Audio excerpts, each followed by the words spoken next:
Yo, what's going on, y'all? I'm your host CP, and I appreciate you for stopping by. And yes, as you can see, I'm finally back home after a long time in the middle of nowhere. I'm back. So, with that being said, Thor Ragnarok just dropped, and I want to drop a video about things that you may have missed. So, this is definitely going to be a spoiler, just letting y'all know ahead of time. So, with that being said, let's get into it.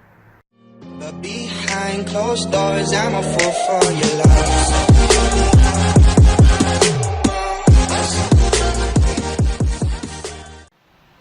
So, right out the gate, we're introduced to Surtur. Now, even though he made a short appearance in the trailer, people are still wondering, yo, who the heck is Surtur? Who is this guy, and where are they? There's actually a bit of a background that you may not know. So, according to Asgardian mythology, the story of Surtur dates back a long time ago. So, just a side note is that the older that a god is, an Asgardian god, the more powerful they are. So, for example, Buri had Bor had Odin, Odin had Thor. Buri is more powerful than Bor is more powerful than Odin's more powerful than Thor. And that's kind of where I had an issue in the story where Odin kind of said, oh, you'll be more powerful than me. That's not true, according to Asgardian mythology. But anyway, Surtur is actually older than Odin.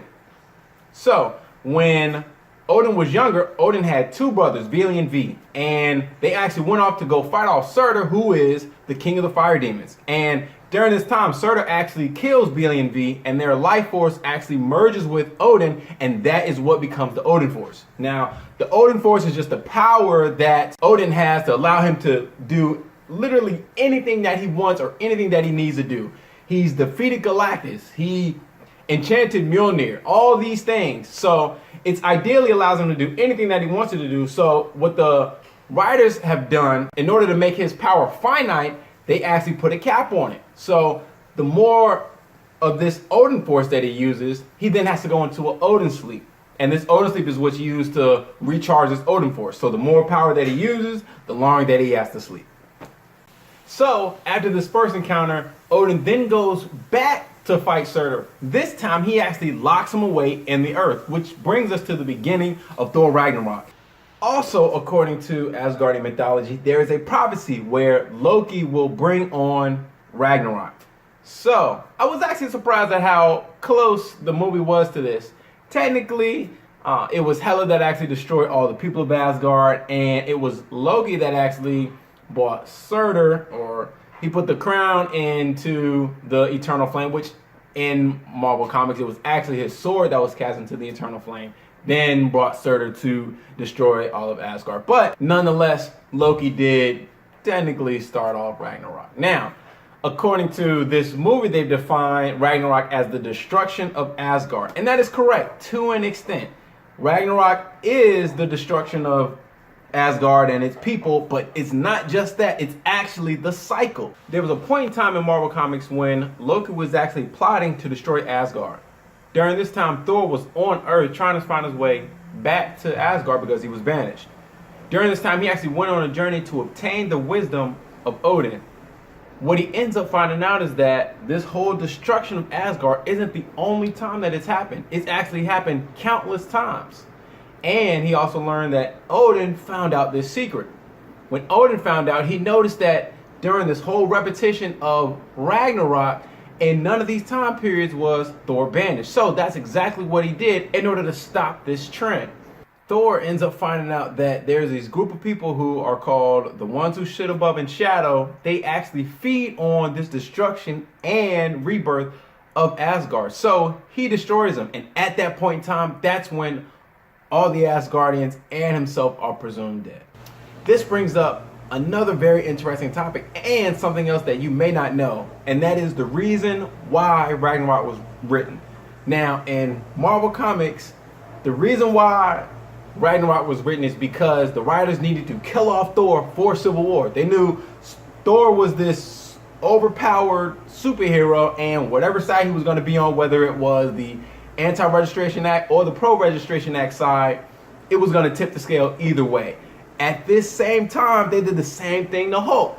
They put Hulk on a spaceship, shot him off of Earth, and that point is when it becomes Planet Hulk. And that storyline is absolutely wild. You know, And I really like that kind of comparison of, they bring this together in Thor Ragnarok, the movie, where, this whole time Hulk is in his Hulk form. And that's actually what happens in Planet Hulk. Like, this whole time he's the Hulk. He actually has a family, a wife, a kid. They actually get killed. It is absolutely nuts. But to bring it back in, that's actually why they got rid of both of those two for Ragnarok. So it was very interesting to see, before, when they had these trailers showing of Hulk, the way dressed up as he is, and they're calling it Thor Ragnarok. I'm like, yo, what? This doesn't make any sense, because this looks exactly like Planet Hulk. That's the same armor that Hulk was wearing in Planet Hulk. I'm like, why in the world are they doing this here? But it was very interesting how they tied it in, into the point in this show.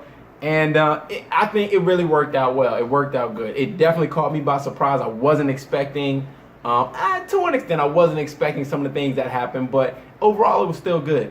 So at the end of this movie, Thor is on a spaceship with the rest of the people who remain from Asgard, and they are on their way to Earth. Now, something that you may not know is that this actually does happen in the comic universe, where they actually settle in Oklahoma, and Oklahoma ends up getting raised from the surface of the Earth, and that's what's called New Asgard.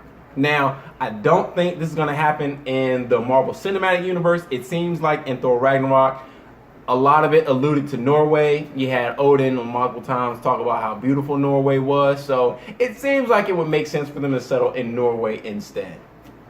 Something else I thought was really interesting was when Thor ended up losing his eye. When I saw it, I was like, oh, now we got the birth of King Thor. Now, for those of y'all who may be not as up to snuff when it comes to Marvel Comics and Thor God of Thunder, this is actually the time when King Thor fights and defeats Galactus. Well, him and his 3 daughters. Yeah, Thor has daughters.